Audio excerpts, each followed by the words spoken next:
Assalamualaikum warahmatullahi wabarakatuh. Perkenalkan, nama saya Fitria Pujianti, NPM 202154068.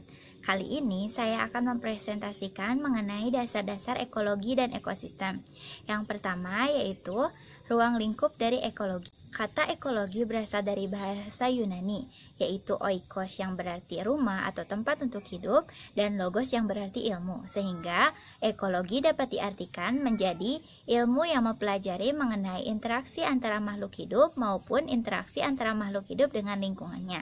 Atau bisa disebut juga merupakan ilmu yang mempelajari mengenai hubungan timbal balik antara organisme-organisme hidup dan lingkungannya. Ekologi dapat dibagi menjadi 3 pokok bahasan.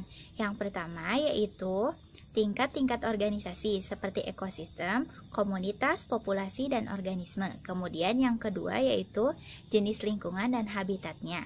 Dan yang terakhir yaitu penerapan dasar asas ekologi. Berdasarkan bidang kajiannya, ekologi dapat dibedakan menjadi 2 jenis, yaitu autoekologi dan sinekologi.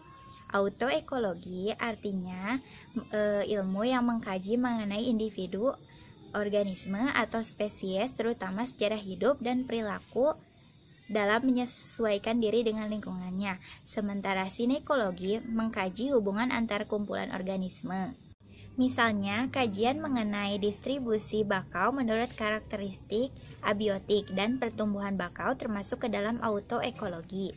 Kajian sinekologi mengkaji keseluruhan ekologi tempat hidup bakau, misalnya efektivitas bakau dalam memecah gelombang. Yang selanjutnya kita akan membahas mengenai ekosistem.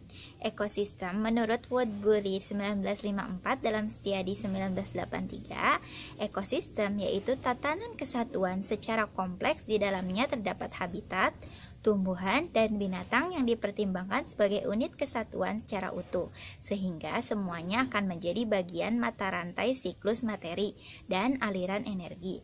Atau secara sederhana, ekosistem bisa dikatakan mengenai hubungan timbal balik antara organisme dengan organisme lain atau organisme dengan lingkungannya.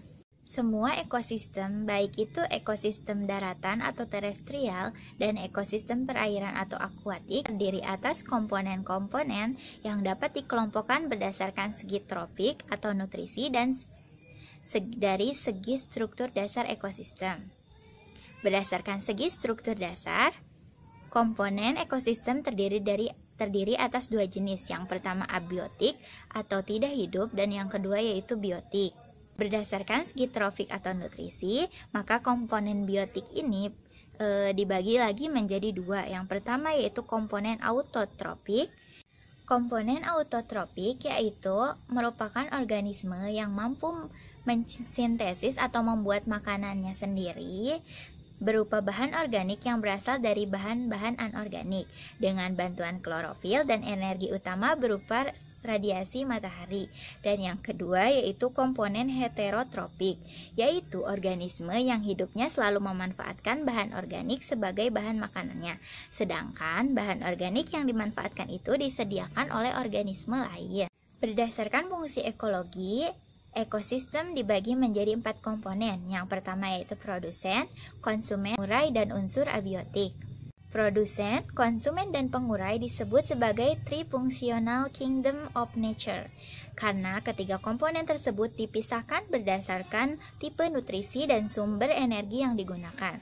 Sementara komponen pengurai di sini yaitu organisme heterotropik yang menguraikan bahan organik yang berasal dari organisme mati atau organik kompleks, menyerap sebagian hasil penguraian tersebut dan melepas bahan-bahan yang sederhana yang dapat dipakai oleh produsen.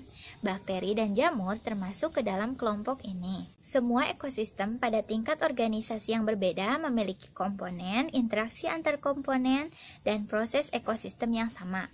Perbedaannya terletak pada hal-hal berikut saja. Yang pertama yaitu banyaknya jenis organisme produsen. Yang kedua yaitu banyaknya jenis organisme konsumen. Yang ketiga banyaknya keanekaragaman spesies organisme pengurai. Yang keempat yaitu banyaknya macam-macam komponen abiotik. Yang kelima, kompleksitas interaksi antar komponen. Dan yang terakhir, berbagai proses yang berjalan dalam ekosistem. Misalnya, kita bisa melihat berdasarkan perbedaan-perbedaan tadi, kita dapat dikatakan bahwa ekosistem kolam merupakan organisasi yang paling sederhana. Sedangkan ekosistem danau merupakan organisasi yang lebih kompleks. Yang terakhir, saya akan membahas mengenai homostatis ekosistem. Homostatis berasal dari dua kata, yaitu homo yang artinya sama dan statis yang artinya sama atau berdiri, merupakan istilah yang umumnya diterapkan kepada kecenderungan sistem-sistem biologi untuk bertahan terhadap perubahan-perubahan dan tetap berada di dalam keseimbangan. Cannon 1939 menyimpulkan bahwa homostatis sebagai keseimbangan antara organisme-organisme dan lingkungan yang dapat dipertahankan oleh faktor-faktor yang tahan terhadap perubahan di dalam sistem sebagai keseluruhan. Homostatis memiliki batas-batas tertentu sehingga jika batasnya terlampaui akan terjadi kerusakan ekosistem.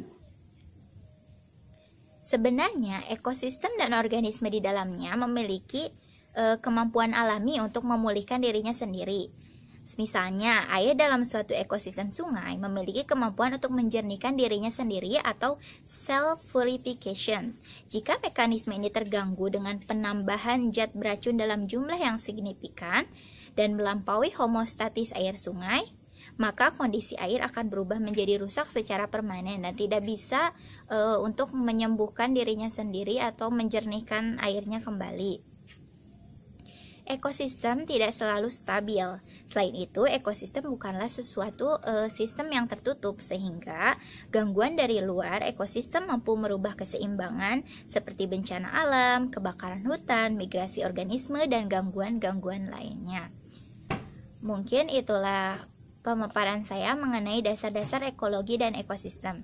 Sekian, wassalamualaikum warahmatullahi wabarakatuh.